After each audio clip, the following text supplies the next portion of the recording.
எதுக்கு அந்த ஆவியானவரை பார்த்துன்னு வரோம்? क्यों हम पवित्र आत्मा के बारे में देखते आ நம்ம रहे हैं? சொன்னோம் ரட்சிக்கப்பட்டிருக்கிறோம், हमने बोला था उद्धार पाए हैं, அந்த ரட்சிப்பில நிக்க கூடாது. सिर्फ उद्धार में ठहर नहीं जाना है। கவனிக்கிறீங்களா? आप கவனிக்கிறீங்களா? सुन रहे हैं ना? பிறகு நம்ம ரட்சிக்கப்பட்டா மட்டும் போதாது, அங்கே நிக்க கூடாது.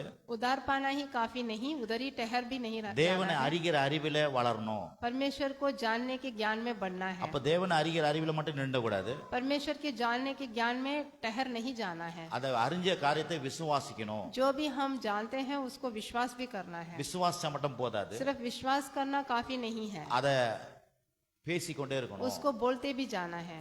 வெறும் பேசினா மட்டும் போதாது, सिर्फ बोलने से ही काफी नहीं है। அத நம்முடைய வாழ்க்கையில கத்துக்கிட்டு நடைமுறையில கொண்டு வரணும். जो भी हम सीखते हैं उसको हमारे जीवन में लागू भी करना है। வெறும் நடைமுறையில கொண்டு வந்தா மட்டும் सिर्फ போதாது, लागू करना काफी नहीं है। ஏதோ ஒரு நாள் सिर्फ एक दिन लागू करना काफी ஆரம்ப नहीं है। நாள்ல இருந்து முடிவு வரைக்கும் நம்ம அதை செய்யணும். आरंभ से अंत तक निरंतर हम करते आना है। அப்படின்னா என்ன? அந்த ரட்சிப்பை, उस उद्धार को, அந்த தேவனை அறிகிற அறிவை, वो परमेश्वर के जानने के ज्ञान को, விசுவாசிக்கிறத, विश्वास को, அந்த விசுவாசத்தை பேசுறத, विश्वास को बोलने में, அந்த விசுவாச செயல்களை विश्वास को लागू करने में, நம்முடைய மூச்சு இருக்கிற வரைக்கும், இந்த பூமியில மூச்சு இருக்கிற வரைக்கும் தொடர்ந்து செய்யணும். जब तक हमारा श्वास है इसको लगातार करते जाना है। அதற்கு தான் நமக்கு பரிசுத்த ஆவியான கடவுள் கொடுக்கிறார். उसी के लिए हमें पवित्र आत्मा दिया गया है। அந்த ஆவியானவர் வந்து पवित्र आत्मा आकर இத்தனை காரியம் நம்முடைய வாழ்க்கையில செய்ய வைக்கிறார். ये सब कुछ हमारे जीवन में वो कराते அத हैं। கிறிஸ்தவ வாழ்க்கை என்பது பரிசுத்த ஆவியினாலே நம்ம நடத்தப்படுகிறோம். मसीही जीवन क्या है? वो पवित्र आत्मा के द्वारा हमारी अगुवाई होता है। அததான் பல வாரங்கள் பரிசுத்த ஆவியானவருடைய வழிநடத்தல், பரிசுத்த ஆவியின் எது கொடுக்கப்பட்டிருக்கான்னு பார்த்து கொண்டே வரோம். हम बहुत से सप्ताह से पवित्र आत्मा की अगुवाई के बारे में देखते आ रहे हैं। இன்றைக்கு आज அதைத்தான் நம்ம பார்த்தீங்கன்னா ஞாயிற்றுக்கிழமை நம்ம பாஸ்டர்ஸ் மீட்டிங்ல அந்த ரெண்டு ஊழியக்காரங்களும் அதை தான் எடுத்தாங்க. पासवान के मीटिंग में भी वो दो लोग भी वही सिखाए थे हमें। போன வாரம் பிரசங்கம் பண்ணுத मैंने जो पिछला सप्ताह सिखाया था, அவர் மறுநாள் வந்து அதுல ஒரு சில காரியங்களை எடுத்தாரு.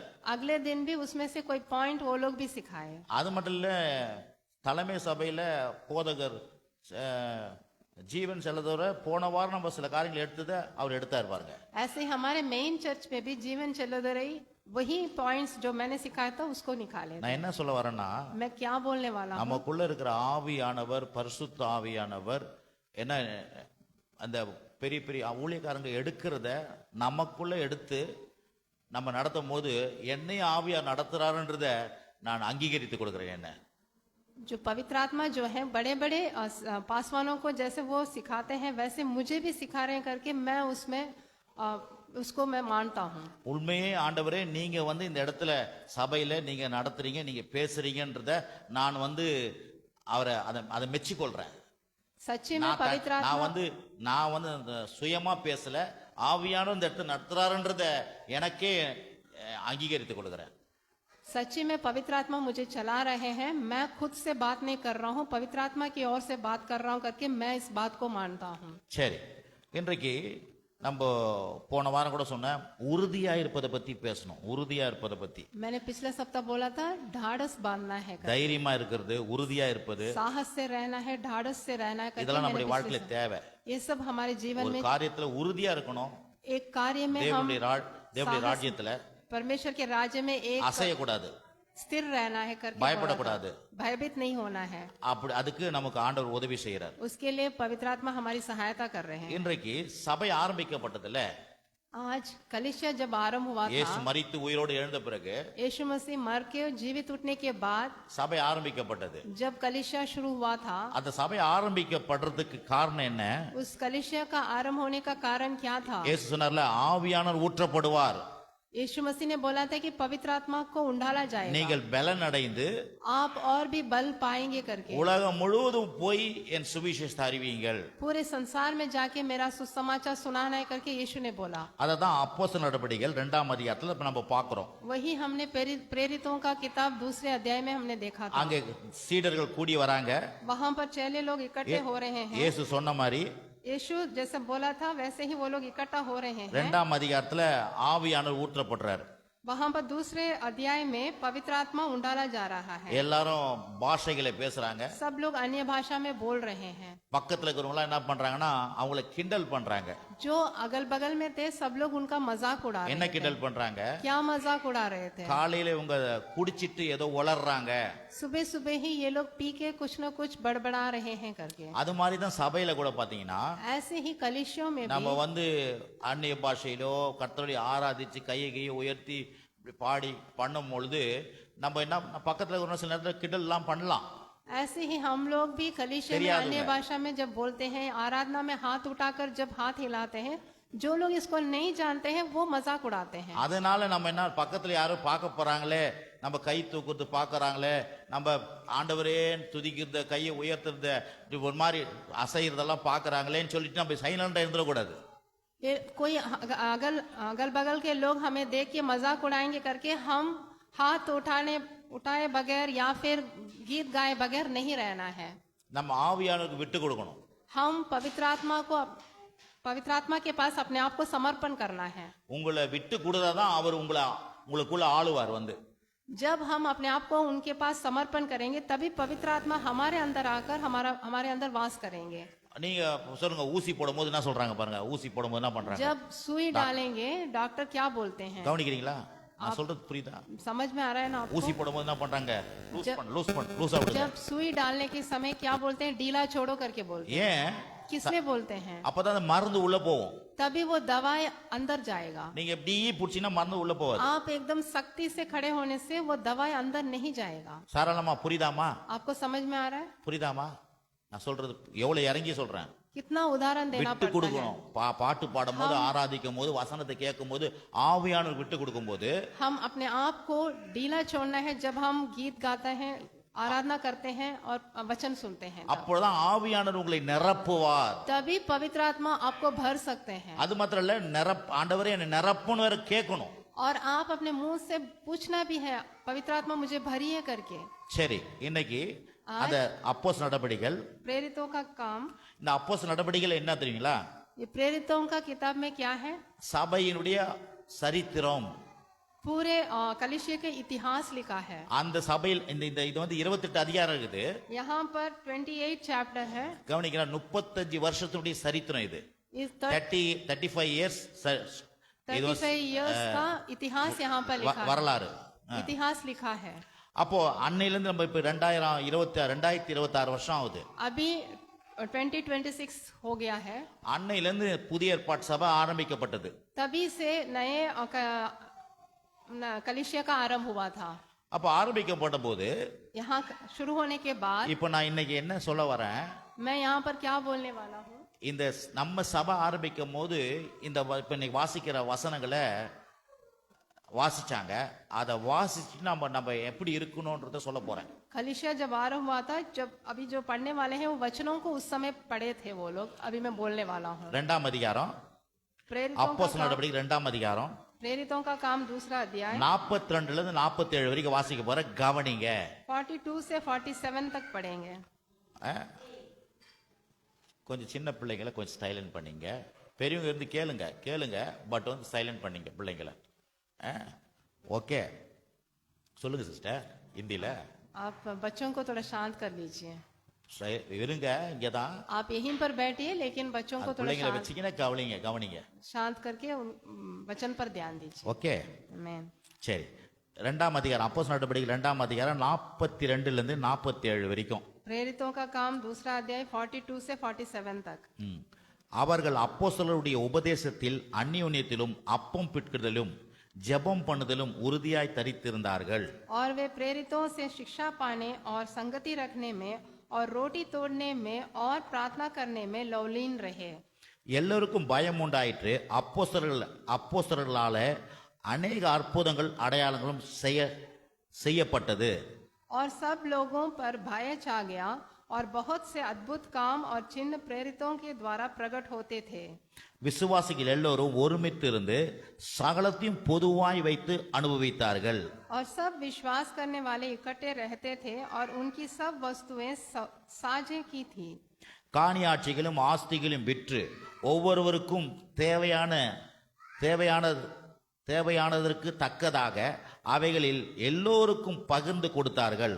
और वे अपनी अपनी संपत्ति और सामान बेच बेच कर जैसे जिसकी आवश्यकता होती थी बांट दिया करते थे. आमीन. அவர்கள் ஒருமனப்பட்டவர்களாய் தேவாலயத்திலே அனுதினமும் தரித்திருந்து வீடுகள் தோறும் அப்பம் பிட்டு மகிழ்ச்சியோடும் கபடமில்லாத இருதயத்தோடும் போஜனம் பண்ணி. और वे प्रतिदिन एक मन होकर मंदिर में इकट्ठा होते थे और घर घर रोटी तोड़ते हुए आनंद और मन की सीधाई से भोजन किया करते थे.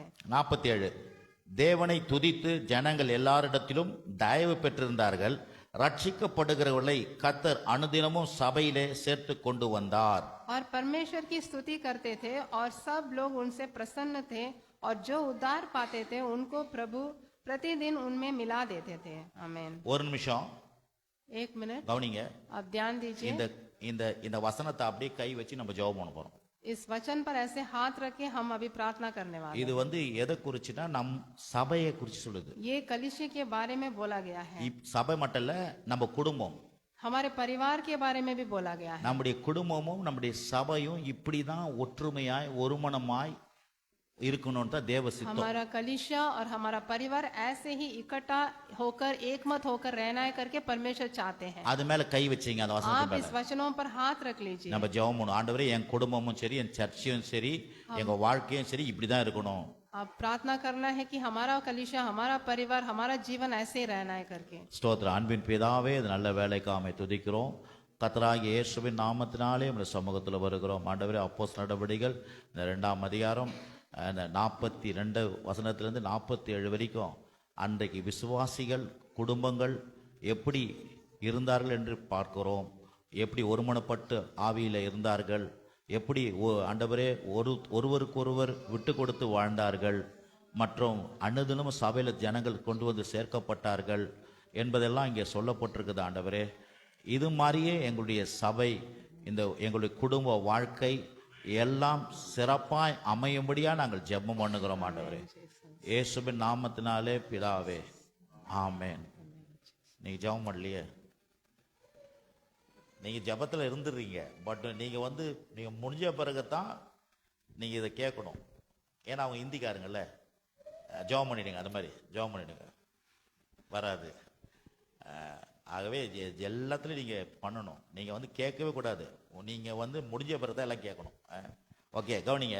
அப்போ இதுல இங்க என்ன பட்டு இந்த 2ஆம் அதிகாரம் 42ஆம் வசனத்துல 42 से பாருங்க, இதை வச்சுதான் ஃபர்ஸ்ட் நம்ம சர்ச்சை ஆரம்பிச்சாங்க. ये वचन को रखकर ही 2004 हमारा कलीसिया 2004 में इस वचन को रखकर ही कलीसिया शुरू हुआ था हमारा. இங்க சொல்லுது, அவர்கள் அப்போஸ்தலருடைய உபதேசத்திலும் அந்நியோன்யத்திலும் அப்பம் பிட்கதிலும் ஜெபம் பண்ணுதலும் உறுதியா தரித்திருந்தார்கள். और वे प्रेरितों से शिक्षा पाने और संगति रखने में और रोटी तोड़ने में और प्रार्थना करने में लौलीन रहे. பாருங்க, அப்போஸ்தலருடைய உபதேசம் அப்படின்னும் போது, यहाँ प्रेरितों का उपदेश का बोलने से அப்படின்னா சீஷருடைய உபதேசம். இயேசு என்ன சொன்னாரு? சீஷர்களை அனுப்பி यीशु अपने चेलों को भेजकर क्या बोले थे? அது என்ன உபதேசம்? கவனிங்க. वो क्या उपदेश बोले उनको? சபையில என்ன போதிக்கிறாங்க? कलीसिया में क्या सिखाना है? கர்த்தராகிய இயேசு கிறிஸ்துவை பத்தி போதிக்கிறாங்க. यीशु मसीह के बारे में शिक्षा देते हैं. பிதாவாகிய தேவனை குறித்து போதிக்கிறாங்க. परमेश्वर के बारे में शिक्षा देते हैं. பரிசுத்த ஆவியானவர் குறித்து போதிக்கிறாங்க. पवित्र आत्मा के बारे में भी शिक्षा देते हैं. அப்போ அதுதான் அப்போஸ்தலருடைய உபதேசம். यही प्रेरितों का उपदेश है. அததான் இயேசு கிறிஸ்து நீங்க உலகெங்கும் போய் यही यीशु मसीह बोले, तुम पूरे संसार में जाकर சர்வ சிருஷ்டிகளுக்கும் सारी सृष्टि को என் சுவிசேஷத்தை பிரசங்கம் பண்ணுங்க, मेरा सुसमाचार को सुनाना है करके என்னுடைய உபதேசத்தை அவங்களுக்கு கற்றுக் கொடுங்கள். मेरा उपदेश उन लोगों को सिखाना है करके बोले थे. அந்த உபதேசம் என்ன? वो उपदेश क्या है? அந்த திரியேக தேவனை குறித்து சபை போதிக்க வேண்டும். त्रिदेव के बारे में पूरे कलीसिया में प्रचार होना है. குமாரனா இயேசுவை பற்றியும் उनके पुत्र के बारे में प्रचार होना है. பிதாவாகிய தேவனை பற்றியும் परमपिता परमेश्वर के बारे में प्रचार होना है. ஆவியானவரை பற்றியும் पवित्र आत्मा के बारे में प्रचार होना இதுதான் है. அப்போஸ்தலருடைய உபதேசம். यही प्रेरितों का उपदेश है. அதைத்தான் நம்ம என்ன பண்றோம்? வாரம் வாரம் நம்ம போதிக்கிறோம். इसी को हम हर हफ्ता हम आपको सिखाते हैं। இயேசு கிறிஸ்துவுடைய அவர் ரத்தம் மரம் ஏன் அவர் பாடுபட்டார், ஏன் மரிச்சார், ஏன் உயிர் தெழுந்தாரு, இதை குறித்து விவரமா சொல்லின்னு வரோம். यीशु मसीह का लहू, उनका पीड़ा सहना, उनका मरना, उनका जी उठने के बारे में ही हम आपको सिखाते आ रहे हैं। பிதாவாகிய தேவன் எப்படிப்பட்டவர், அவர் எப்படி இரக்கம் உள்ளவர், அவர் எப்படி தயவுள்ளவர், அவர் எப்படி மன்னிக்கிறவர், அவரை குறித்து போதிக்கிறோம்.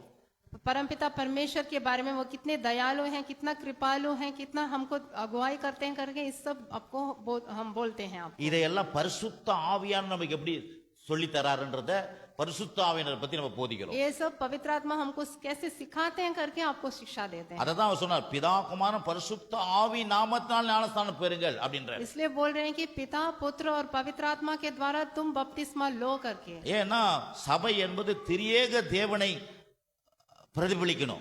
क्योंकि कलीसिया क्या है, वो त्रिदेव को ही दर्शाना है। விளங்குதா நான் சொல்றது? आपको समझ में आ रहा है? அப்ப இங்க சொல்லப்பட்டுக்குது, यहाँ पर बोला गया है அப்போஸ்தலருடைய உபதேசத்திலும் प्रेरितों से शिक्षा पाने में, அந்யோன்யத்திலும், संगति रखने में। அப்படின்னா என்ன?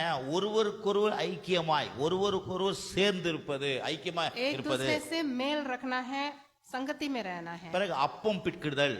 फिर रोटी तोड़ने में। அப்பம் பிக்குதல் என்ன? रोटी तोड़ने का मतलब क्या है? அங்க நம்ம அப்பம் பிக்கிறது நம்ம என்ன பண்றோம், எல்லாம் ஒரு மனமா செயல்படுறோம். இயேசு கிறிஸ்துவுடைய அந்த ரத்தம் மரண உயிர்த்தெழுதலை நினைவு கூறுகிறோம். हम यीशु मसीह के लहू बहाना, उनका पीड़ा सहना, मरने को हम ध्यान कर रहे हैं। அப்போ ஐக்கியனா என்ன? संगति का मतलब क्या है? அங்க கடவுளோடு கூட ஐக்கியம் மட்டும் இல்ல, மனுஷனோட கூட ஐக்கியப்படுறோம். यहाँ सिर्फ परमेश्वर के साथ संगति रखना नहीं, हम दूसरे लोगों से भी संगति रखना है। நம்ம பாருங்க, உட்கார்ந்து சாப்பிடும் பொழுது हम सब मिलकर जब खाना खाते हैं, அங்கே நம்ம என்ன பண்றோம், நீங்க நானும் எல்லாரும் ஒன்றா இருக்கிறோம் என்பதை காண்பிக்கிறோம். हम सब इकट्ठा हैं करके उसको दर्शाते हैं। உங்களுக்கு எனக்கு எந்தவித பிரிவும் கிடையாது, நீங்க வேற நான் வேற இல்லன்றதை அது காமிக்கப்படுது. आप अलग मैं अलग नहीं है, कोई भेदभाव नहीं है करके हम दिखाते हैं। அதான் அந்யோன்ய ஐக்கியம், यही है संगति। அப்பம் பிட்குதல், रोटी तोड़ना। அததான் நம்ம மாசத்துல ஒரு நாள் அது அப்பம் பிக்கிறோம். ऐसे ही हम महीने में एक सप्ताह हम प्रभु भोज लेते हैं। பிறகு ஜெபத்தில உறுதியாய் தரித்திருங்கள். फिर प्रार्थना करने में हम लौलीन रहना அப்ப है। என்ன பண்றது, சபை ஜெபம் பண்ணுது. சபையில हम कलीसिया में प्रार्थना करते हैं, அந்த ஜெபம் உறுதியாய் செயல்படுறோம். वो प्रार्थना में हम स्थिर रहते இப்ப हैं। இதே தான் அப்படி வீட்டுக்குள்ள நடக்கணும். ऐसे ही घर में भी होना है, இதே தான் வீட்டுக்குள்ள. ऐसे ही घर में भी होना அங்க है। பாருங்க 46 46 देखेंगे। அவர்கள் ஒருமனப்பட்டவர்களாய் தேவாலயத்தில் அனுதினமும் தரித்திருந்து வீடுகள் தோறும் அப்பம் பிட்டு மகிழ்ச்சியோடு கபடமில்லாத இருதயத்தோடு போஜனம் பண்ணி. और वे प्रतिदिन एक मन होकर मंदिर में इकट्ठे होते थे और घर घर रोटी तोड़ते हुए आनंद और मन की सीधाई से भोजन करते थे। ஒருமனப்பட்டு அங்க एक போட்டுக்குது. मन होकर। அப்ப பாருங்க, சபையில ஒரு மனம் कलीसिया में एक मन, போதிக்கிறோம், हम एक मन से सिखाते हैं। வீட்டுல ஒரு மனம், घर में भी एक मन से रहना है। கணவன் மனைவி பிள்ளைகள் குடும்பம் ஒரு மனமா இருக்கணும். पति पत्नी बच्चे सब मिलकर एक मन में रहना है। நீங்க 4 பேரா இருக்கலாம், 3 பேரா இருக்கலாம், 5 பேரா இருக்கலாம், ஆனா வேற வேற கருத்தா வாழக்கூடாது. आप चाहे 3 जन रह सकते हो, 4 जन या 5 जन लोग अलग अलग मन में नहीं रहना है। உங்களுக்கு எனக்கு ஒரு ஒன்னஸ், ஒரு ஒற்றுமை, வீட்டுல ஒரு ஒற்றுமை, குடும்பத்துல ஒரு ஒற்றுமை, சபைக்குள்ள ஒரு ஒற்றுமை, எல்லாம் ஒருத்தருக்கு ஒரே கருத்தா இருக்கணும். घर में सब लोग एक मन में रहना है, कलीसिया में एक मन में रहना है। அதுக்கு தான் இது வச்சு கை வச்சு ஜெபம் பண்ணேன். उसके लिए इस वचन पर हमने हाथ रख के प्रार्थना किया था। இன்னைக்கு இதுதான் மனுஷனுடைய வாழ்க்கையில இல்ல. यही आजकल लोगों के जीवन में नहीं है। நாங்க ஒரு மாதிரி பாக்குறீங்க, நான் அப்படி சொன்னா ஒரு மாதிரி எங்க தம்பி சொல்றாரு, என்ன அப்படி சொல்றீங்களே, யாருமே இது நான் இப்ப சொல்றது தப்பா, நான் சொல்றது கரெக்ட் இல்லையா? அது मैं जो बोल रहा हूँ क्या वो सही है या गलत है? எல்லாரும் வீட்டுல இருக்கிறோம், ஆனா ஒரு மனமா இருக்கிறோமா? सब लोग घर में हैं लेकिन परिवार में हम सब एक चित्त में रहते हैं क्या? நீ சர்ச்சுக்கு மட்டும் நம்ம ஒரு மனம் வந்தா போதாது. सिर्फ कलीसिया में एक मन में रहना काफी नहीं है। அதுவும் வரணும், சர்ச்சுக்கும் கணவன் மனைவி பிள்ளைங்க சேர்ந்து வரணும். कलीसिया में भी सब लोग परिवार के जन मिलकर आना है। ஆனா அங்க மட்டும் நான் ஒரு மனமா இருக்கிறேன்ற மாற்றம் இல்ல, என்னுடைய தனிப்பட்ட வாழ்க்கையில, என் குடும்ப வாழ்க்கையில எல்லாவற்றிலும் நான் ஒரு மனமா இருப்பதை தான் தேவன் விரும்புகிறார். सिर्फ कलीसिया में एक मन रहना काफी नहीं है, हमारे व्यक्तिगत जीवन में, हमारे पारिवारिक जीवन में हम एक मन में रहना ही परमेश्वर चाहते हैं। கேக்குறீங்களா? आप सुन रहे हैं ना? காது உள்ள போதா இது? आपके कानों के अंदर जा रहा है ना ये वचन? பாருங்க, ஏன் சொல்றேன்னா मैं किस लिए बोल रहा हूँ ये सब? நம்ம அதுதான் ஃபர்ஸ்ட் பாட்டு, இங்க பாட்டு பாடினேன், நீங்க வரல. आप लोग नहीं आए थे, मैंने पहला ये गीत गाया था। ஒன்று சேர்ந்து நாம் துதிப்போம், சாத்தானை மீதிப்போம், தேசத்தை சுதந்தரிப்போம், அந்த பாட்டு பாடினேன். हमने एक गीत गाया था कि हम लोग एकजुट होकर हम स्तुति करेंगे, सातान को हराएंगे। அதனால இயேசு என்ன பண்ணாரு, சீடர்ல கூட ரெண்டு பேர் அனுப்புறாரு. इसलिए यीशु मसीह अपने चेलों को भी दो जन मिलकर जाओ करके बोले। அதுக்கு தான் குடும்பத்துல கூட கணவன் மனைவின்னு சொல்லிட்டு அனுப்புறாரு. इसलिए परिवार में भी पति पत्नी 2 जन मिलकर आराम करना அவர் சொல்றாரு, இருவர் இல்லப்பா நீ ஒருவர். वो बोल रहे हैं कि तुम 2 नहीं हो, एक ही हो करके। நீ ரெண்டு பேரா இருந்தா கூட நீ ஒரு ஆளு தான். आप 2 जन रहने से भी आप मन में एक ही हो। அதே போல தான் திரியேக தேவன் அவர் மூன்று நபரா இருந்தாலும் அவர் ஒருவரா இருக்கிறார். ऐसे ही त्रिदेव 3 रहने से भी वो एक ही हैं। பிதாவாகிய தேவன் ஒருவரா இருக்கிறாரு, குமாரனாகிய தேவன் ஒருவரா இருக்கிறார், ஆவியான ஒருவரா இருக்கிறாரு. परमपिता परमेश्वर एक हैं, पुत्र एक हैं और पवित्र आत्मा एक हैं। ஆனால் அது ஒரே தேவனா இருக்கிறாரு. लेकिन फिर भी वो एक ही हैं। எப்படி? कैसे? அவங்க 3 பேருடைய எண்ணமோ யோசனையோ சுவாபமோ எல்லாமே வேற வேற கிடையாது. उन तीनों का उनका सोच, उनका विचार, उनका स्वभाव अलग अलग नहीं है।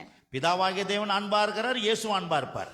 पिता भी सभी से स्नेह करते हैं, यीशु भी स्नेह करते हैं। ஆவியானவர் அன்பா இருப்பார். पवित्र आत्मा भी स्नेह करते हैं। இயேசுவும் விடுதலை செய்வாரு, यीशु मसीह भी छुटकारा देते हैं। ஆவியானவர் விடுதலை செய்வாரு, पवित्र आत्मा भी छुटकारा देते தேவனை हैं, விடுதலை ஆக்குவாரு. परमेश्वर भी छुटकारा देते हैं। எல்லாம் அவங்க 3 பேரா இருந்தாலும் 3 பேருடைய சுவாபம் ஒரே மாதிரியா தான் இருக்கும். वो 3 जन रहने से भी तीनों का स्वभाव एक ही है। அதான் ஒன்னஸ், அதான் ஒற்றுமை. यही है एक मन। அதனால திரியேக தேவனா இருந்தாலும் அவர் ஒருவரா இருக்கிறார். वो त्रिदेव रहने से भी एक ही है। அதேபட்ட கணவன் மனைவி இருவரா இருந்தாலும் நீங்க ஒருவரா இருக்கிறீங்க. पति पत्नी 2 जन रहने से भी हम एक ही हैं। அது சபை நம்ம எல்லாரும் கூடி வந்தாலும் நாம் எல்லா தேவனுக்கு பிள்ளாக ஒரே நபராக ஒரே மந்தையா இருக்கிறோம். ऐसे ही हम कलीसिया में सब लोग इकट्ठा होकर आने से भी परमेश्वर के सामने हम एक ही हैं। எத்தனை பேர் கேக்குறீங்க? कितने लोग सुन रहे हैं? இந்த காரியம் நம்மளுடைய வீட்டுக்குள்ள நம்ம வாழ்க்கையில வந்ததுனால ரொம்ப நல்லா இருக்கும். ये बात अगर हमारे जीवन में, हमारे घर में आने से हम बहुत अच्छे हो जाएंगे। நிறைய நேரம் நம்ம ஒரு மனம் இல்லாத ரொம்ப கஷ்டப்படுறோம். बहुत से समयों में हमारे घर में एक मन नहीं आता है, हम बहुत मुश्किलें उठाते हैं। அதனாலேயே வீட்ல சண்டை சச்சரவு வருது பாரு. इसके वजह से घर में बहुत सी लड़ाई झगड़ा होता है। நீங்க ஒன்னு நினைச்சுக்கிறீங்க, நான் ஒன்னு நினைக்கிறேன், நீங்க ஒன்னு நினைச்சுக்கிறீங்க, நான் ஒன்னு நினைச்சுக்கிறேன். आप एक सोचते हो और एक कोई सोचता है। அப்படி உட்கார்ந்து ஜெபம் பண்ணும்போது அந்த ஜெபம் வேலை செய்ய மாட்டேங்குது. फिर बैठ के प्रार्थना करने में प्रार्थना से कोई लाभ नहीं होता है। விளங்குதா? आपको समझ में आ रहा है? சாம்தேவ் விளங்குதுங்களா? आपको समझ में आ रहा है? அதத்தான் ஆண்டவர் இன்னைக்கு அதை வாசிக்க வைக்கிறாரு. इसलिए पवित्र आत्मा हमें उसको पढ़ा रहे हैं। இந்த மாதிரி என் வீடு இருக்கணும், ऐसे ही हमारा घर रहना है, இந்த மாதிரி என்னுடைய சபை இருக்கணும். ऐसे हमारा कलीसिया रहना है। அங்க பாருங்க, ஒருமனப்பட்டவராய் தேவாலயத்தில் அனுதினமும் தரித்திருந்து एक मन होकर मंदिर में इकट्ठा होना है। பாருங்க, வாரம் இல்ல அனுதினமும் தரித்திருக்கிறாங்க. प्रतिदिन बोल के लिखा है यहाँ। வீடுகள் தோறும் அப்பம் பிட்டு, हम घर घर की रोटी तोड़ते हैं। வெறும் அப்பம் பிடுறது மட்டும் மகிழ்ச்சியோடு सिर्फ रोटी तोड़ना नहीं, हम आनंद से रहते हैं। சொல்லுங்க, எங்க வீடு மகிழ்ச்சியோடு, अब बोलिए हमारा घर आनंद எங்க से சர்ச்சி रहेगा। மகிழ்ச்சியோடு, வாய் திறந்து हमारा कलीसिया आनंद से रहेगा। சொல்லுங்க, வாய் திறந்து ஹிந்தில மகிழ்ச்சியோடு. आप हिंदी में बोलिए, कलीसिया आनंद से रहेगा। எங்க வீடு சொல்லுங்க, எங்க வீடுல हमारा घर மகிழ்ச்சியோடு आनंद से रहेगा। ஆமா ஆமா. எப்படி மகிழ்ச்சியோனா, कैसे? அனுதினமும் தரித்திருந்து வீடுகள் தோறும் அப்பம் பிட்டு घर घर रोटी तोड़ते हुए आनंद से रहेंगे, மகிழ்ச்சியோடு, आनंद से रहेंगे। அப்படின்னா அந்த கூடி சாப்பிடுற இடத்துல கூட மகிழ்ச்சி இருக்குது. जब मिलजुल कर हम खाना खाएंगे, हम आनंद से रहेंगे। ஆமென் आमेन। இந்த கபடமில்லாத இருதயத்தோடு, கபடமில்லாத मन की सिधाई से, கபடமில்லாத कोई कपट नहीं रहेगा। குடும்பத்துல கணவன் மனைவிக்குள்ளெல்லாம் எந்தவித கசப்பு, எந்தவித சண்டை சச்சரவு இல்லாம, எந்தவித கோபம் இல்லாம இருக்கிறது எவ்வளவு ஒரு முக்கியம் பாருங்க. घर में भी पति पत्नी के बीच में कोई कड़वाहट नहीं रहना है, मन की सिधाई रहना है। அதத்தான் தேவன் நம்முடைய வாழ்க்கையில எதிர்பார்க்கிறாரு. यही परमेश्वर हमसे चाहते हैं। நான் சொல்றேன், அதை செய்யறார் ஆண்டவர். परमेश्वर हमें ये सब देते हैं। இப்ப நமக்கு பிரசங்கம் பண்றாரு, अभी हमको प्रचार करा रहे இது அப்படியே हैं, உள்ள போகுது. ये बातें हमारे अंदर जा रहा है। அப்படியே நம்ம வாழ்க்கையை, நம்முடைய குடும்பத்தை, நம்ம சபையை நீங்க சொல்லணும், இந்த மாதிரி தான் என் குடும்பம் இருக்கணும். आप बोलना है ऐसे ही मेरा घर बनना है சும்மா करके। படிச்சுட்டு போயிடாதீங்க. सिर्फ ऐसे पढ़ के जाने के लिए இதை திருப்பி नहीं, வீட்டுல போய் பாருங்க. इसको फिर से घर में जाके पढ़िए। ஐயா சொன்னார், இதே மாதிரி இருக்கணும் பையன், हमारे पासवान बोले हमारा घर ऐसे ही रहना है करके, இதே மாதிரி தான் எங்க சபை இருக்கணும், ऐसे हमारा कलिशा भी बनना है, இதே மாதிரி தான் எங்க தேசம் மாறணும். ऐसे हमारा देश भी बनना है। அடிச்சுக்கிறான், தண்ணிக்கு அடிச்சுக்கிறான், இதுக்கு அடிச்சுக்கிறான், அதுக்கு அடிச்சுக்கிறான், சண்டை போட்டுக்கிறானுங்க, அடிச்சுக்கிறானுங்க. लोग आपस में झगड़ा करते हैं, पानी के लिए झगड़ा करते हैं, कोई कोई चीजों के लिए झगड़ा करते रहते हैं। நம்ம வீடு முதல்ல ஆரம்பிக்கணும், நம்ம சபை ஆரம்பிக்கலாம். पहले हम अपने घर से आरंभ करेंगे, हमारे कलिशे से आरंभ करेंगे। அதான் நான் சொன்ன, சபையில அன்னைக்கு வந்தீங்க, சாப்பாடு எல்லாரும் சாப்பிட்டீங்க, கொண்டீங்க. मैंने बोला था उस दिन मीटिंग में भी आप लोग सब आए थे, अच्छा सा खाना खाए। சாப்பாடு கொடுத்தா தான் எடுத்துன்னு போறீங்க. जब हमने खाना दिया तभी आप लेके गए। எனக்கு தெரியாத பொட்டலம் மடிச்சு எடுத்துன்னு போல. कहीं कहीं तो वो बिना बताए ऐसे ही वो लेके चले जाते हैं। நிறைய சர்ச்சில் எல்லாம் முதல் சுருட்டி வச்சிருவாங்க. कई कई कलिशे में तो पहले तो वो बांध के अपने लिए रख लेते हैं। சில நேரத்துல மீட்டிங்லயே சாப்பாடு இல்லாத போயிடும். फिर तो मीटिंग में भी खाना की कमी हो जाती है। விசுவாசிகளை வச்சு வேலை வாங்கலாம் ஆயிடுச்சுன்னு வந்தா विश्वासियों को मदद करने के लिए लेके आने से தொல்லை ஜாஸ்தி வந்துடும். वो तो तंग करने लग जाते हैं। இந்த சர்ச்சில் அப்படிலாம் लेकिन हमारे कलिशे में ऐसा नहीं है। கர்த்தர் ஒரு மனம் கொடுத்திருக்கிறாரு. हम सब के बीच में परमेश्वर ने एक मन दिया है। எது மேலே ஆசைப்படாத அளவுக்கு हमने किसी चीजों पर हमारी आशा नहीं है। ஒரு பெரிய ஜென்ட்லா நடக்கிற அளவுக்கு ஆண்டவர் ஆக்கி இருக்கிறார். हम बहुत ही उत्तम रूप से हम चल रहे हैं। அதத்தான் திருப்பி ஆண்டவர் சொல்றாரு, உங்களுடைய ஃபேமிலியில ऐसे ही परमेश्वर बोल रहे हैं हमारे परिवार में, இது எல்லா காரியத்திலையும் सभी कार्यों में நம்ம ஒற்றுமையா இருந்தா हम मिलजुल कर रहना है।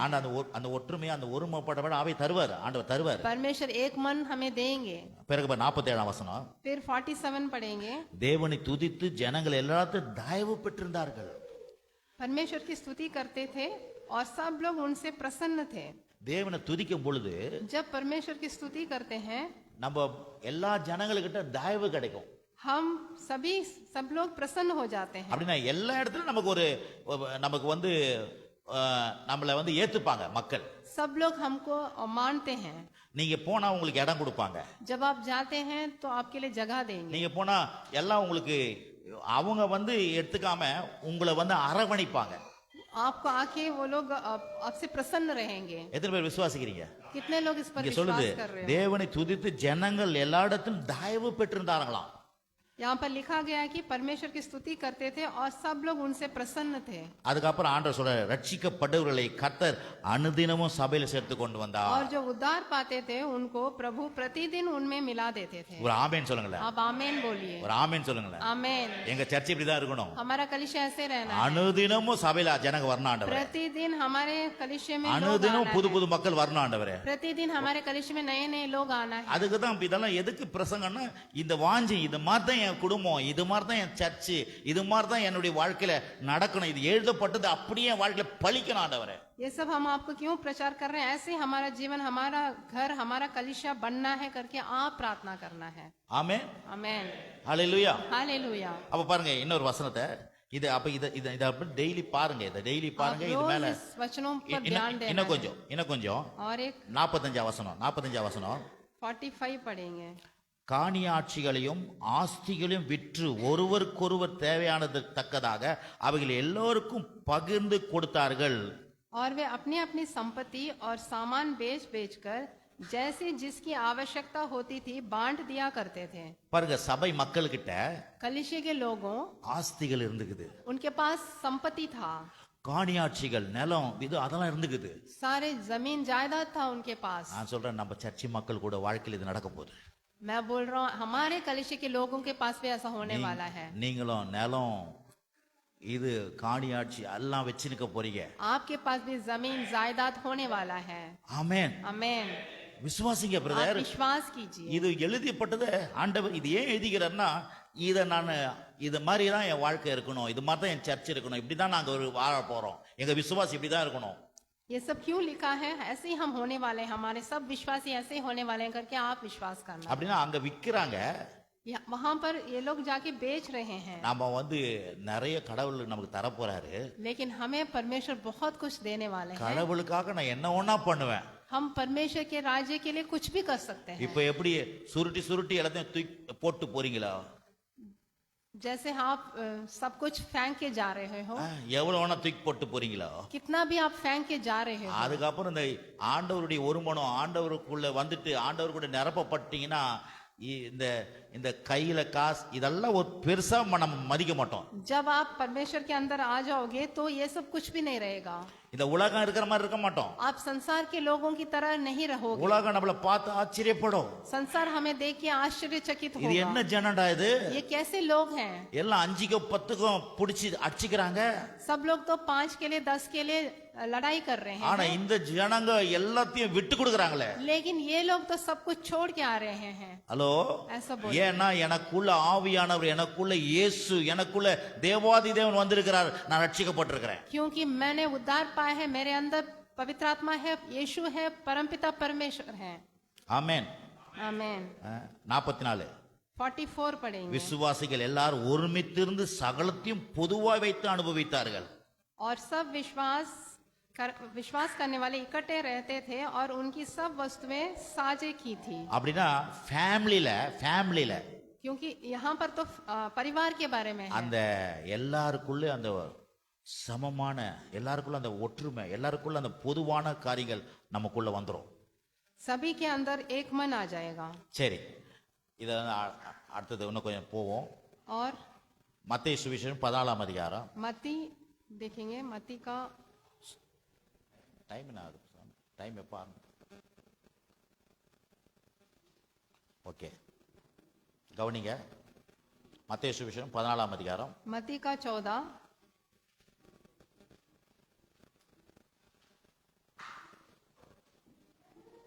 Praise the Lord. Hallelujah. Hallelujah. இருக்கிறீங்களா? आमेन। ஆமென். மத்தேயு சுவிசேஷம் 14ஆம் அதிகாரம் 19ஆம் வசனம். मत्ती 14 का 19। அப்பொழுது அவர்கள் ஜனங்களை புல்லின் மேல் பந்தியிருக்க கட்டளையிட்டு அந்த 5 அப்பங்களையும் அந்த 2 மீன்களையும் எடுத்து வானத்தை அண்ணாந்து பார்த்து ஆசீர்வதித்து அப்பங்களை பிட்டு சீஷரிடத்திலே கொடுத்தார். சீஷர்கள் ஜனங்களுக்கு கொடுத்தார்கள். तब उसने लोगों को घास पर बैठने को कहा और उन 5 रोटियों और 2 मछलियों को लिया और स्वर्ग की ओर देखकर धन्यवाद किया और रोटियों तोड़ तोड़ कर चेलों को दी और चेलों ने लोगों को। आमेन। 20ஆம் வசனம். எல்லோரும் சாப்பிட்டு திருப்தி அடைந்தார்கள். மீதியான துணிகளை 12 கூடை நிறைய எடுத்தார்கள்.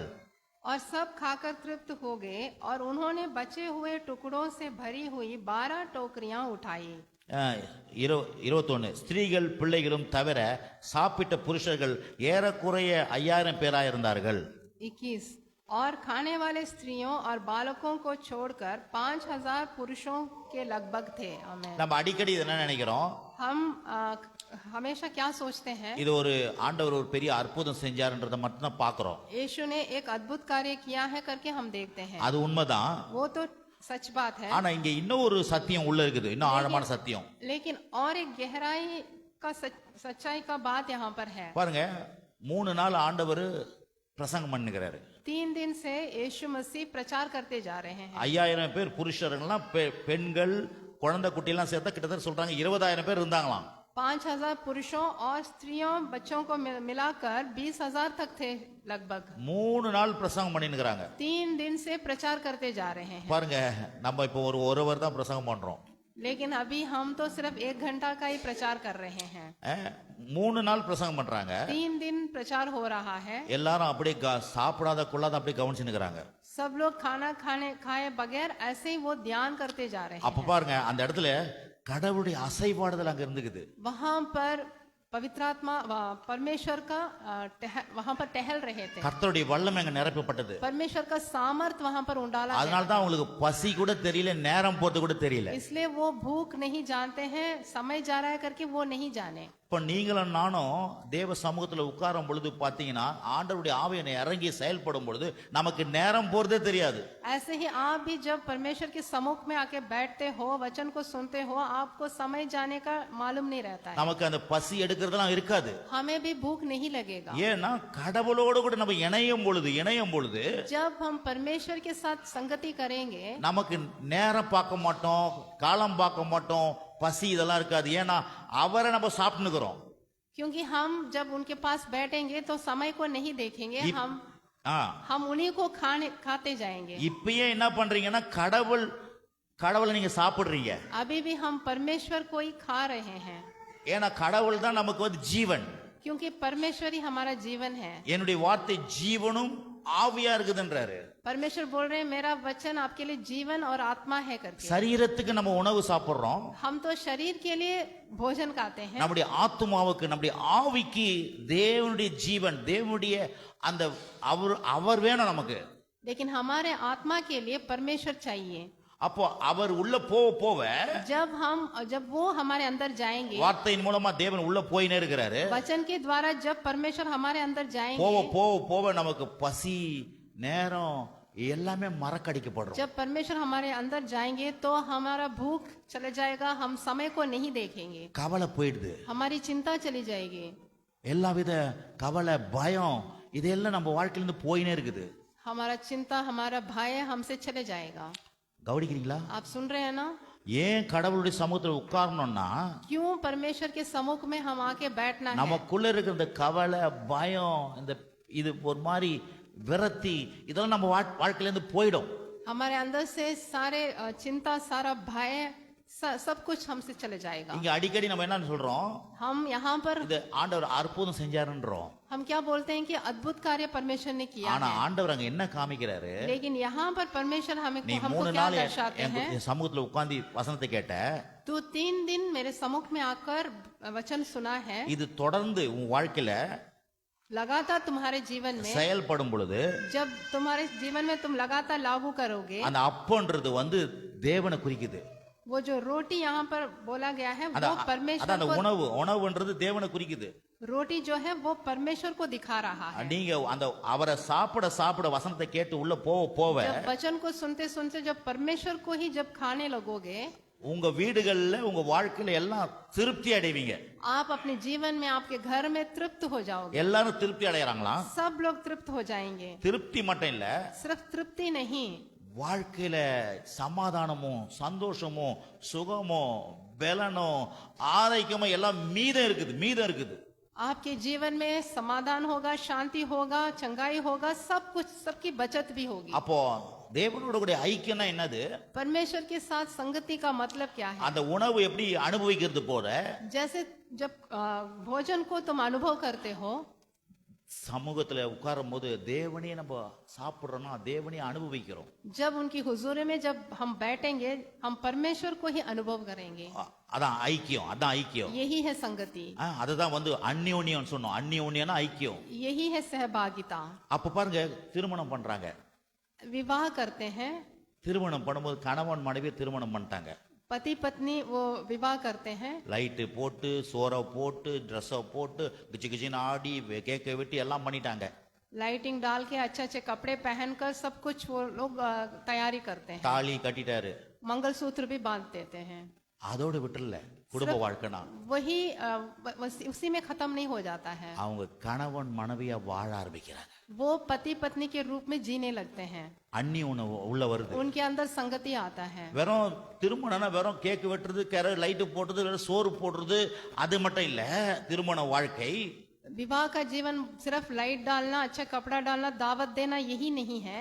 அந்த கணவன் மனைவிக்குள்ள அந்த சரீரம் மனது உள்ளம் எல்லாமே அந்த ஐக்கியமா அவங்க குடும்ப வாழ்க்கையை ஆரம்பிக்கிறாங்க. वो पति पत्नी मिलकर उनमें मेल होता है, उनमें संगति होती है, वो पारिवारिक जीवन का आरंभ करते हैं। அவங்க அந்த குடும்ப வாழ்க்கை அந்த ஐக்கியத்துல அந்த தாம்பத்திய உறவுலாம் இல்லைன்னா திருமணம் தேவையில்லை. जब वो ऐसा पारिवारिक जीवन आरंभ नहीं करते तो विवाह की जरूरत ही नहीं है। அதே போலதான் தேவனோடு கூட இருக்க தேவனை ரட்சிக்கப்பட்ட பிறகு நம்ம அவரோடு கூட ஐக்கியம் இல்லைன்னா அந்நியோன்யம் இல்லைன்னா நீங்க ரட்சிக்கப்படணும் அவசியமே தேவையில்லை. ऐसे ही आप लोग उद्धार पाने के बाद परमेश्वर के साथ संगति में नहीं आने से फिर उद्धार की जरूरत नहीं है। அந்த கணவன் மனைவி உறவுல அந்த தாம்பத்திய உறவு இல்லைன்னா கல்யாணமே தேவையில்லை. जैसे पति पत्नी के साथ मेल नहीं रहने से विवाह की जैसे जरूरत नहीं है, वैसे ही அதே போலதான் நம்ம ரட்சிக்கப்பட்ட பிறகு கடவுளோடு கூட இருக்கிற அந்த ஜெபம் துதி வேத வசனம் நம்ம சபைக்கு வந்து அந்த அந்நியோன்யம் இல்லைன்னா நான் ரட்சிக்கப்படணும் அவசியமே இல்லையே. ऐसे ही हम उद्धार पाने के बाद परमेश्वर के साथ मेल रख के कलीसिया में आके वचनों को सुन के प्रार्थना नहीं करने से फिर परमेश्वर की जरूरत उद्धार की जरूरत नहीं है। கரெக்டா சொல்றீங்களா? புரியுதுங்களா நான் சொல்றது? அதைத்தான் இங்க சொல்றாரு. சபை கூடி வராங்களாம், அவர்கள் என்ன பண்றாங்க, அப்போஸ்தலர் உபதேசத்துல அந்நியோன்யம்னா அந்த ஐக்கியத்துல यहाँ यहीं पर बोला गया है कि यहाँ पर सहभागिता और संगति। அப்ப விளக்குதா சபைக்கு ஏன் வரணும்னு? अभी आपको मालूम हो रहा है ना कलीसिया में किस लिए आ रहे हैं, ஏன் சபையில இப்படி வசனம் கேட்கணும்னு? क्यों कलीसिया में ऐसे वचनों को सुन रहे हैं, ஏன் பாட்டு பாடணும்? क्यों हमने गीत गाया था, ஏன்னா நான் ரட்சிக்கப்பட்டிருந்தா மட்டும் போதாது, क्योंकि मैं उद्धार पाना ही काफी नहीं है, நான் கடவுளோடு கூட ஐக்கியமா இருக்கணும். हम परमेश्वर के साथ संगति में रहना है। அதுதான் ஒரிஜினல் ரட்சிப்பு. यही है सही उद्धार। எப்படி ஒரு திருமணம் அவங்க தாம்பத்திய உறவு பண்ணலன்னா திருமண வாழ்க்கை கிடையாது, வேஸ்ட் அது. जैसे विवाहित जीवन में उन दो पति पत्नी का मेल नहीं होने से विवाह ही एकदम वेस्ट है। சொல்லுவாங்க பாருங்க, கல்யாணம் பண்ணிட்டு கணவன் மனைவி ஒன்னா சேர்ந்து வாழலையா, वो बोलते हैं எதுக்கு கல்யாணம் பண்ண அப்படின்னு கேட்பாங்க. पूछते हैं ना, विवाह होने के बाद पति पत्नी क्यों वो लोग मिलके नहीं जी रहे हैं, फिर किस लिए विवाह किया करके पूछते हैं। புரியுதுங்களா சொல்றது? आपको समझ में आ रहा है? அப்போ ரட்சிக்கப்பட்டவங்க கடவுளோட கூட இருக்கிற அந்த ஐக்கியம் இல்லைன்னா நீ ஏன் ரட்சிக்கப்பட்ட? ऐसे ही उद्धार पाने के बाद अगर परमेश्वर के साथ संगति नहीं रहने से फिर उद्धार किस लिए? நீ சர்ச்சுக்கும் வர மாட்ட, तुम कलीसिया में भी नहीं आ रहे வசனத்தை हो, கேட்க மாட்ட, वचन भी नहीं पढ़ रहे हो, ஜெபமும் பண்ண மாட்ட, प्रार्थना भी नहीं कर रहे हो, நீ அவரோட கூட துதிக்க மாட்ட, आप उनके साथ स्तुति भी नहीं कर रहे हो, அப்புறம் நீ என்னத்துக்கு ரட்சிக்கப்பட்ட? फिर तुम्हारे लिए उद्धार किस लिए? விளங்குதா? आपको समझ में आ रहा है? அததான் அப்போஸ்தலருடைய உபதேசத்திலும் அந்நியோன்யத்திலும் அவர்கள் இருந்தார்கள். यही है कि प्रेरितों के शिक्षा में वो संगति में और सहभागिता में रहे। அததான் இயேசு 3 நாள் பிரசங்கம் பண்ணிட்டு यही यीशु ने 3 दिन प्रचार करके அங்க அப்பம் பிக்கிறார். என்னன்னா जब वो रोटी तोड़े थे, அது சாப்பிடுறது எப்படின்னா அந்த அந்த ஐக்கியத்தை குறிக்குது. जब वो मिलजुल कर खाना खाए थे, वो संगति को दर्शा रहे हैं। வெறும் அந்த பிரசங்கத்தை கேட்டு போயிடாதீங்கப்பா, सिर्फ प्रचार को सुन के चले नहीं जाना है, என்னோட கூட நீங்க ஐக்கியமா இருங்க. सब मिलजुल कर मेरे साथ खाना खाइए करके यीशु बोल रहे வெறும் हैं। பிரசங்கத்துக்காக நீங்க வர வேண்டாம். सिर्फ प्रचार के लिए आप नहीं आना है। எதுக்கு பிரசங்கம்? किस लिए प्रचार? நான் உன்னோட கூட ஐக்கியமா இருக்கிறதுக்கு தான் அந்த பிரசங்கம். मैं तुम्हारे साथ संगति में रहने के लिए प्रचार है। நீ நானும் ஒன்னா இல்ல ஐக்கியமா இல்லன்னா वेस्टपा। मैं और तुम अगर संगति में नहीं रहने से फिर तो ये तो बहुत ही कुछ फायदा नहीं है அதுக்கு தான் இங்க அது என்ன பண்றோம், நம்ம திருவிருந்து எடுக்கிறோம். इसलिए हम यहाँ पर प्रभु भोज लेते हैं। என்னன்னா என்னை நினைவு கூறும்படி சொல்றாரு, मुझे स्मरण करने जैसा ऐसा करो करके यीशु ने कहा। அப்படின்னா நீ நானும் ஒன்னா இருக்கிறோம், நம்ம ரெண்டு பேரும் பேசிக்கணும், நம்ம ரெண்டு பேரும் சம்பாஷிக்கணும், நம்ம ரெண்டு பேரும் நீ என்ன சொல்ற நான் என்ன சொல்றேன் ரெண்டு பேரும் கேட்டு அந்த அந்நியோன்யமா இருக்கணும். हम दोनों एक दूसरे के साथ बात करना है, एक दूसरे के साथ संगति में रहना है करके यीशु बोल रहे हैं। விளங்குதுங்களா? आपको समझ में आ रहा है? இன்னொரு வசனம் பாருங்க. और एक वचन पढ़ेंगे, அப்போஸ்தலர் நடவடிக்கைகள், அப்போஸ்தலர் நடவடிக்கைகள், प्रेरितों का काम, அப்போஸ்தலர் நடவடிக்கைகள்ல லூக்கா புத்தகம் 24:30, लूका का किताब निकालेंगे, 24:30, 24 का 30, लूका 24 का 30, 24:30. ஷாத்தாரா மாக்கா ரீகாலா பாக்கா தீரானா மாக்கா ஷகாலா பாக்கா ரீகாலா பாக்கா. ஓ ஹல்லேலூயா, हालेलुया, ஹல்லேலூயா. हालेलुया। 24:30. அவர்களோட அவர் பந்தி இருக்கையில் அவர் அப்பத்தை எடுத்து ஆசீர்வதித்து அதை பிட்டு அவர்களுக்கு கொடுத்தார். அப்பொழுது அவர்களுடைய கண்கள் திறக்கப்பட்டது, அவரை அறிந்தார்கள். உடனே அவர் அவர்களுக்கு மறைந்து போனார். जब वह उनके साथ भोजन करने बैठे, बैठा तो उसने रोटी लेकर धन्यवाद किया और उसे तोड़कर उनको देने लगा। तब उनकी आंखें खुल गई और उन्होंने उसे पहचान लिया और वह उनकी आंखों से छिप गया। आमीन। இங்க பாரு கவனிங்களா, आप ध्यान दीजिए, இந்த நீங்க கடவுளோட கூட நம்ம ஐக்கியம் ஆயிட்டோமா, जब हम परमेश्वर के साथ संगति में हो जाते हैं, நான் சொல்றேன் உங்க குடும்ப வாழ்க்கை, உங்க வீடு, உங்க வேலை, உங்க வியாபாரம் எல்லாமே ஐக்கியமா இருக்கும். आपका घर, आपका परिवार, आपका कारोबार सब कुछ संगति में हो जाएगा। கர்த்தருடைய ஆசீர்வாதமே ஐஸ்வர்யத்தை தரும். परमेश्वर का आशीर्वाद आपको धन संपत्ति देगा, அதனோட வேதனை கூட்டாரு. आपको कोई दुख नहीं देगा, வேதனையே இல்லாத ஒரு வாழ்க்கையா இருக்கும். आपको कोई दुख नहीं रहेगा आपके जीवन में। இங்க பாருங்க, ஏசாமி यहाँ पर यीशु வாசிட்டீங்களா? அந்த வாசிட்டீங்களா? இவன் என்னன்னா, ஏசாமி உயிர் எழுந்துட்டாரு. यीशु मसीह जीवित हो उठे। இந்த சீடர்களுக்கு தெரியல இத. वो चेले लोग नहीं जानते हैं இந்த ये। எம்மாவூர் சீஷர் போயினுக்குறாங்க, எம்மாவூருக்கு போயினுக்குறாங்க. एमाउर वो चेले लोग वहाँ पर चल रहे थे। இயேசு அவங்களோட கூட பேசின்னு போறாரு. यीशु उनके साथ ही जा रहे हैं। இயேசுன்னு தெரியல அவங்களுக்கு. वो लोग नहीं जानते हैं कि यीशु आ रहे அவங்க हैं। கிட்ட கேள்வி கேக்குறாரு. उनसे यीशु ने सवाल पूछा था, என்னப்பா என்னமோ பேசின்னு போறீங்க? क्या तुम लोग बात करते जा रहे हो அவங்க करके। சொல்றாங்க, तब वो चेले लोग बोले, என்ன இந்த ஊர்ல இல்லையா நீ? क्या तू इस नगर में नहीं है क्या? இயேசுன்னு ஒருத்தர் இருந்தாரு, यीशु नाम का एक था, பெரிய பெரிய அற்புதம்லாம் செஞ்சார் 3 வருஷம். वो 3.5 साल बहुत से अद्भुत कार्य किया था उसने। அந்த பாவி பசங்க அவரை அடிச்சு கிடிச்சு நொறுக்கி சாவடிச்சிட்டாங்க सब लोग उसको मारकर उसको मार डाला है, அப்படின்னு சொல்றாங்க.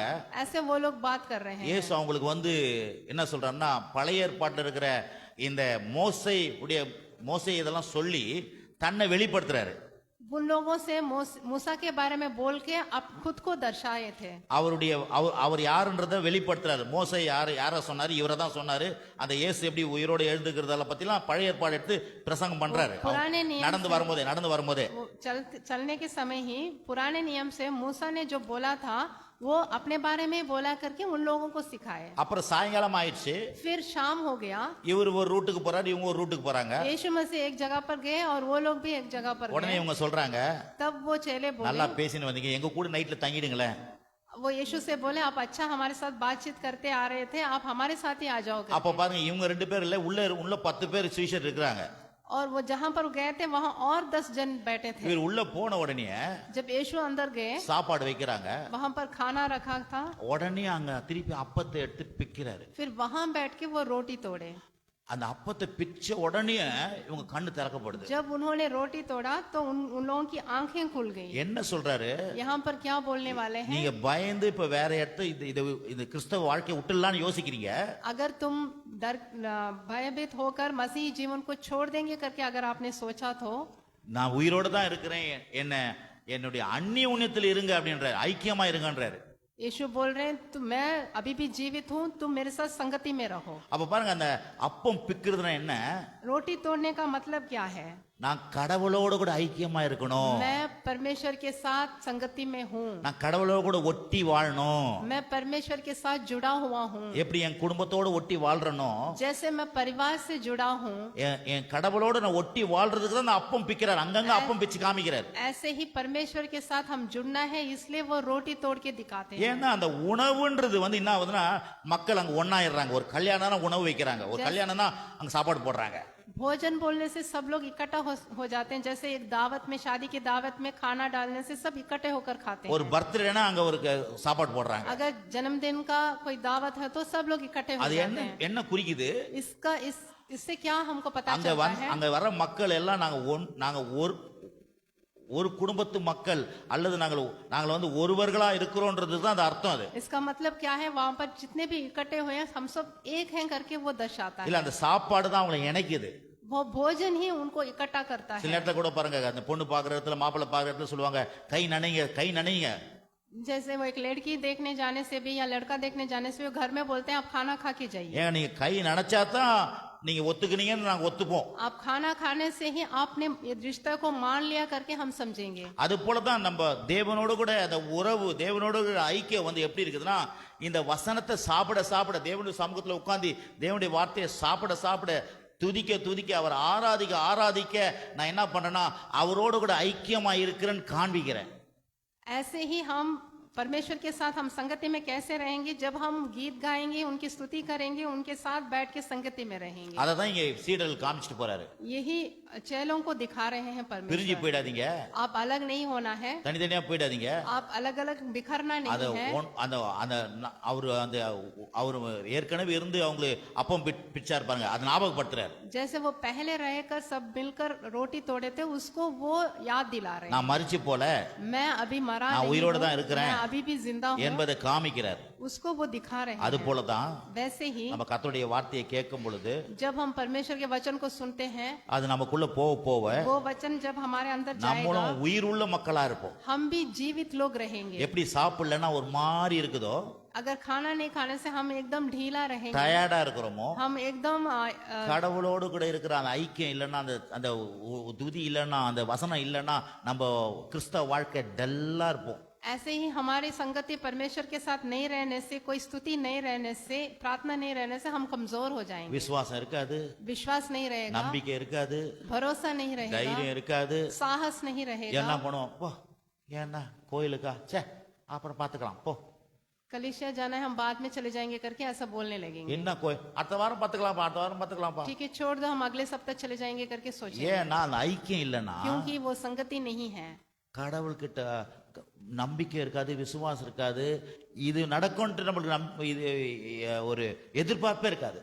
संगति नहीं रहने से उन पर कोई विश्वास, भरोसा, कोई आशा नहीं रहेगा। அப்ப தேவனுடைய ஐக்கியம் परमेश्वर के साथ जो संगति है, என்னுடைய சரீர வாழ்க்கை, குடும்ப வாழ்க்கை, என்னுடைய பிள்ளைகள் வாழ்க்கை எல்லாத்தையும் திருப்தியாக்குது. हमारा शारीरिक जीवन को, हमारे पारिवारिक जीवन, हमारे बच्चों के जीवन को तृप्त करेगा। அங்க எல்லாம் திருப்தி ஆனாங்களாம் பாருங்க. जैसे यहाँ पर सब लोग तृप्त हुए थे।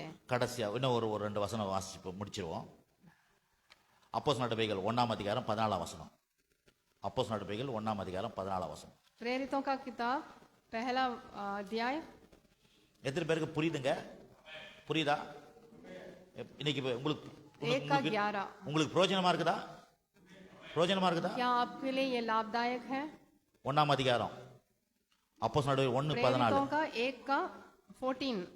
அங்கே இவர்கள் எல்லோரும் ஸ்திரீகளோடும் இயேசுவின் தாயாகிய மரியாளோடும் அவருடைய சகோதரரோடும் கூட ஒருமனப்பட்டு ஜெபத்திலும் வேண்டுதலும் தரித்திருந்தார்கள். ये सब कई स्त्रियां और यीशु की माता मरियम और उसके भाइयों के साथ एकचित होकर प्रार्थना में लगे। பாருங்க, நாம் வாசிக்கிற வசனம்லாம் என்னது?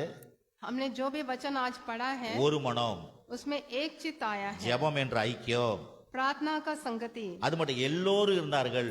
सब लोग इकट्ठा हुए थे। அததான் ஃபர்ஸ்ட் அதிகாரத்துல நம்ம வாசிச்சோம். ऐसे हमने पहले भी पढ़ा था। அந்நியுன்னியமா இருந்தாங்க, वो लोग संगति में ஒரு थे, மனமா இருந்தாங்க. एक मन में थे। ஆண்டவர் நமக்கு என்ன சொல்லி தராரு இன்னைக்கு காலையில? परमेश्वर हमें क्या सिखा रहे हैं? நீங்க எல்லாரும் குடும்பமா ஒண்ணா இருக்கணும். आप सब लोग परिवार में एक मन में रहना है। கணவன் மனைவி பிள்ளைகள் எல்லாம் சேர்ந்து இருக்கணும். पति पत्नी और बच्चों एक साथ रहना है। நீங்க ஜெபிக்கும் போது சேர்ந்து ஜெபிங்க. आप प्रार्थना करने के समय सब लोग मिलकर बैठ के प्रार्थना कीजिए। கர்த்தர் ஒருமனப்பட்ட ஆவியை தருவார் உங்க வீட்டுக்கு.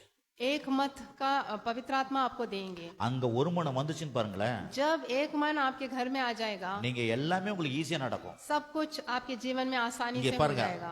அவர் அங்கே இவர்கள் எல்லோரும் ஸ்திரீகளோடும் இயேசுவின் தாயாகிய மரியாளோடும் அவருடைய சகோதரர் கூட ஒருமனப்பட்டு ஜெபத்திலே வேண்டுதலும் தரித்திருந்தார்கள். ये सब कई स्त्रियों और यीशु की माता मरियम और उसके भाइयों के साथ एकचित होकर प्रार्थना में लगे। எல்லோரும் ஒருமனப்பட்டு सब लोग एकचित होकर தரித்திருந்தார்கள். उसमें प्रार्थना में लगे रहे। அப்படின்னா ஸ்ட்ராங்கா அங்க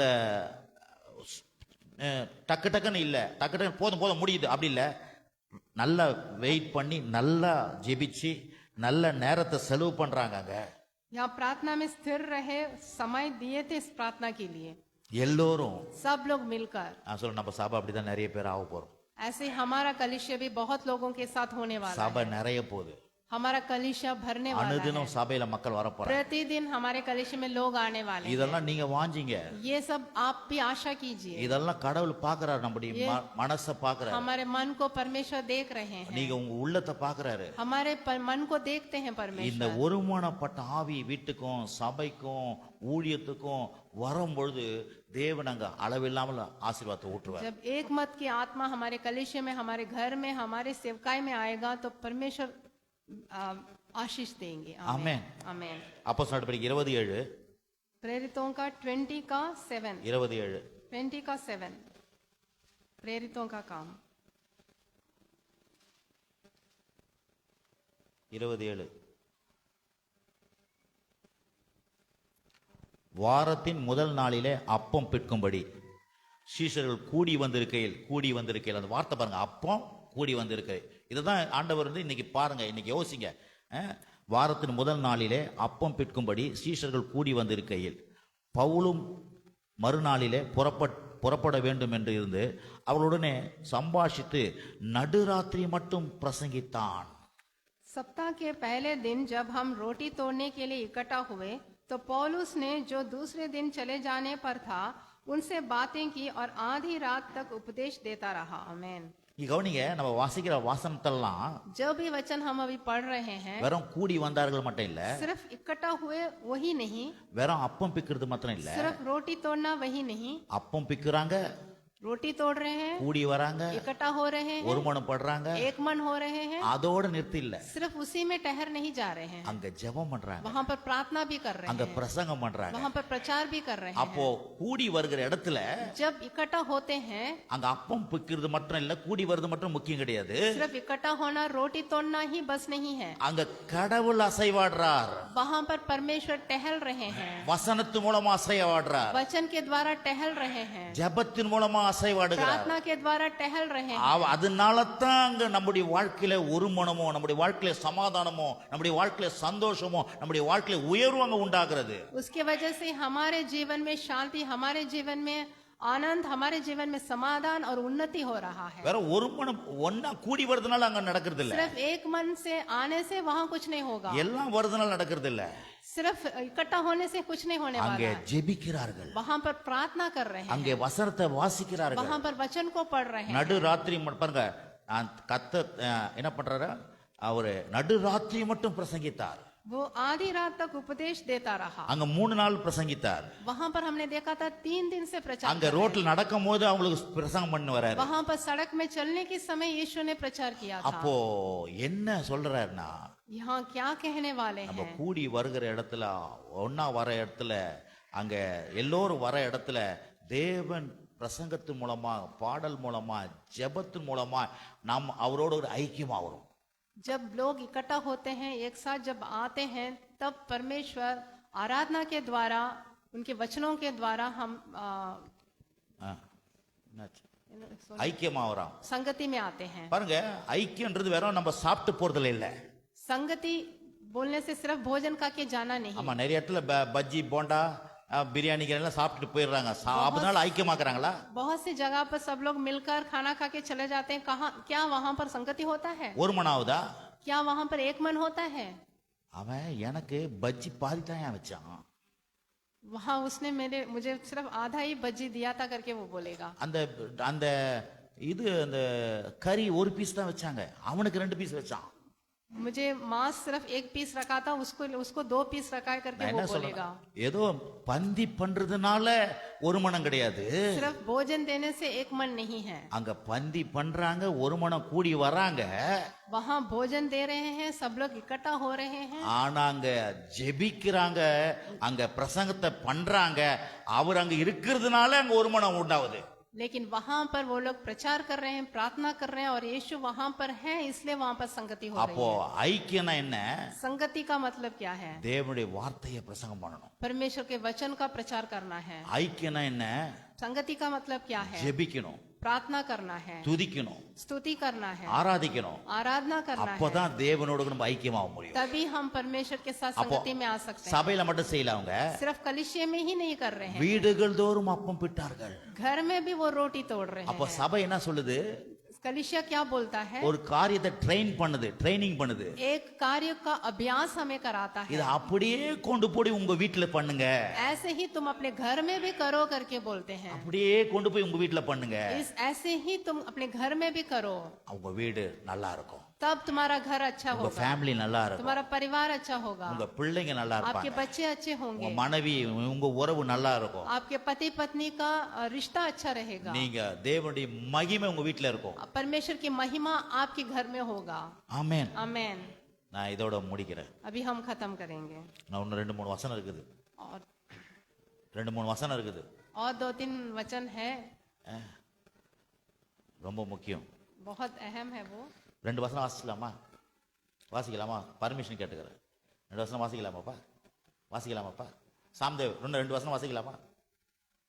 என்ன சொல்ல மாட்டீங்க? வாசிக்கலாம். போலோ. क्या और 2 वचन पढ़ेंगे?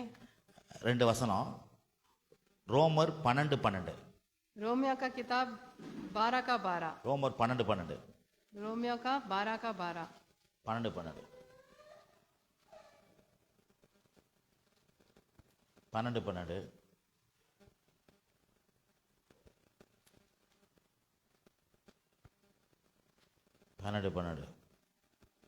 நம்பிக்கையிலே சந்தோஷமா இருங்கள், உபத்திரவிலே பொறுமையா இருங்கள், ஜெபத்திலே உறுதியாய் தரித்திருங்கள். आशा के विषय में आनंदित, क्लेश के विषय में धैर्य रखें, प्रार्थना के विषय में स्थिर रहें। பாருங்க, நம்பிக்கையிலே சந்தோஷமா இருங்கள், आशा के विषय में आनंदित रहो, உபத்திரவத்துல பொறுமையா இருங்கள், क्लेश के विषय में धैर्य रखें, ஜெபத்துல உறுதியா இருங்க. प्रार्थना के विषय में स्थिर ஜெபத்துல रहें। ஜெபத்துல உறுதியா இருக்கும் பொழுது प्रार्थना में जब स्थिर रहोगे பொறுமை வந்துரும், तब आप एकदम आनंदित हो जाएंगे, சந்தோஷம் வந்துரும். धैर्य और आनंदित हो जाओगे। அப்ப ஜெபம் என்ன பண்ணுது? प्रार्थना क्या करता பொறுமையை है? கொண்டு வருது, हमारे अंदर धैर्य को लेके आता है, சந்தோஷத்தை கொண்டு வருது, आनंद को लेके आता है, நம்பிக்கையை கொண்டு வந்துடுது. हम भरोसा को भी लेके आता है। ஆமென். आमेन। அப்ப பாருங்க, நம்ம ஏன் கூடி வரோம்? हम यहाँ पर क्यों इकट्ठा हो रहे हैं? ஜெபம் பண்றதுக்கு. हम प्रार्थना करने के ஏன் लिए। கூடி வரோம்? क्यों हम इकट्ठा हो रहे हैं? வசனத்தை கேட்கறதுக்கு. हम वचन को सुनने के लिए। ஏன் பாட்டு பாடுறோம்? क्यों हम गीत गा रहे हैं? இதெல்லாம் கடவுளோட ஐக்கியமா இருக்கிறது. ये सब परमेश्वर के साथ संगति में आने के लिए। அவரோட கூட ஐக்கியமா இருந்தா जब हम उनके साथ सहभागिता में आएंगे, குடும்பம் ஒருமனப்படும், हमारा घर में एक मन होगा, மகிழ்ச்சி சந்தோஷம் மகிழ்ச்சியா அப்பம் விட்டாங்க, हम खुशी से रहेंगे, आनंदित रहेंगे, எல்லாவித நன்மைகளும் வீட்டுக்குள்ள நிறைஞ்சு. सारी भलाई हमारे घर में भर जाएगा।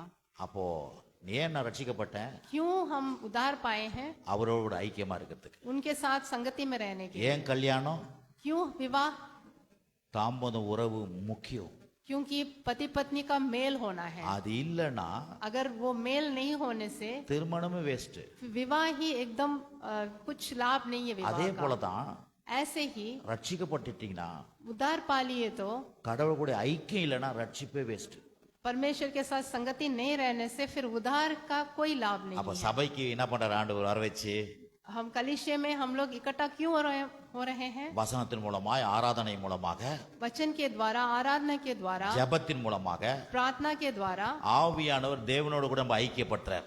पवित्र आत्मा और परमेश्वर के साथ हम संगति में आते அந்த हैं। ஐக்கியம் நம்ம வீட்டை ஆசீர்வதிக்குது. वो संगति जो है हमारे घर को आशीष दे रहा தேவனோடு கூட है। நல்லா இருக்கிறோம். हम परमेश्वर के साथ अच्छे रहेंगे। விசுவாசம், நம்பிக்கை, தைரியம் எல்லாம் வருது நமக்கு. विश्वास और भरोसा और धैर्य हम में आता है। காரியம் எல்லாம் கைகூடி வருது. सारे काम हमारे लिए लाभदायक होगा। சரீரத்துல பேலன்ஸ், சுகம், ஆரோக்கியம் உண்டாகுது. हमारे शरीर में चंगाई और बल आएगा। ஆமென். आमेन। ஜெபம் பண்ணலாமா? अभी हम प्रार्थना करेंगे।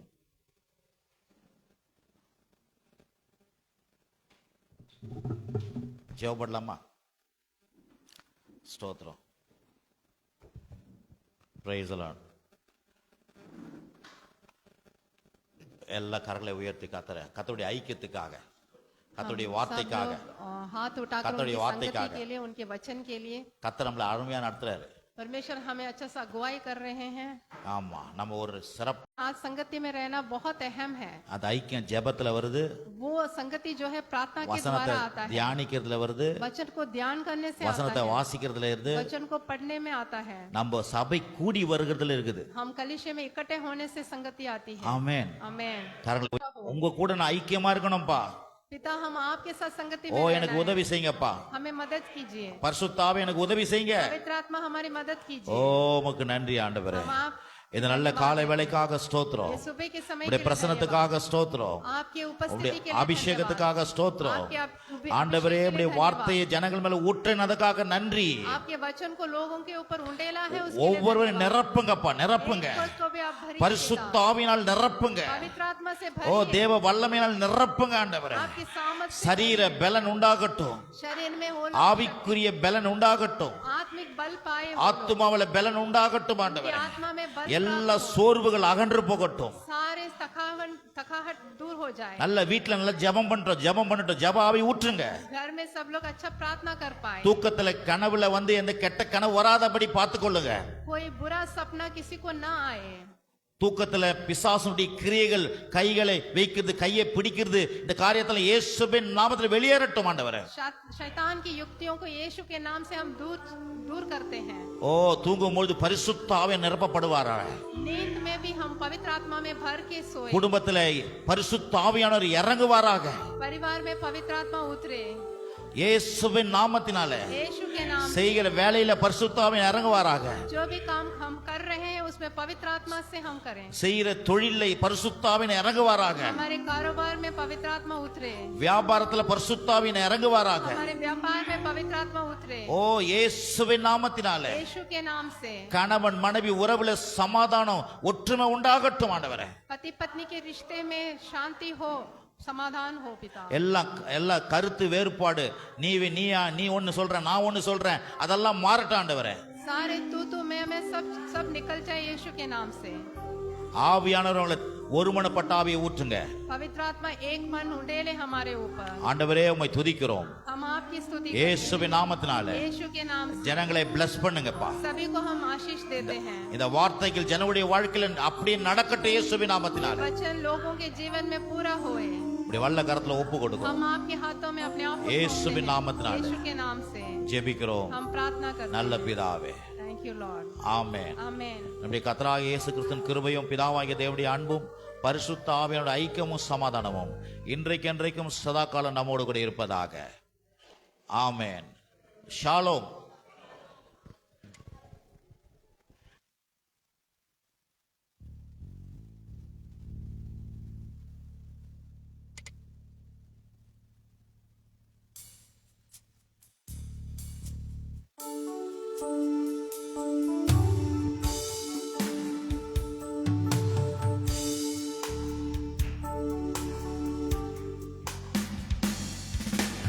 என்னுக்குள்ளே வாசம் செய்யும் ஆவியானவரே, இந்நாளில் உம் சித்தம் போல் நடத்தி செல்லுமையா. கரங்களுவே, எங்களுக்குள்ளே வாசம் செய்யும் ஆவியானவரே, இந்நாளில் உம் சித்தம் போல் நடத்தி செல்லுமையா. கரங்களை வச்சு சொல்லுவோமா.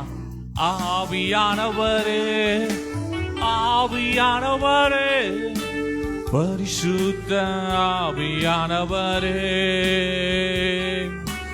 ஆவியானவரே, ஆவியானவரே, பரிசுத்த ஆவியானவரே,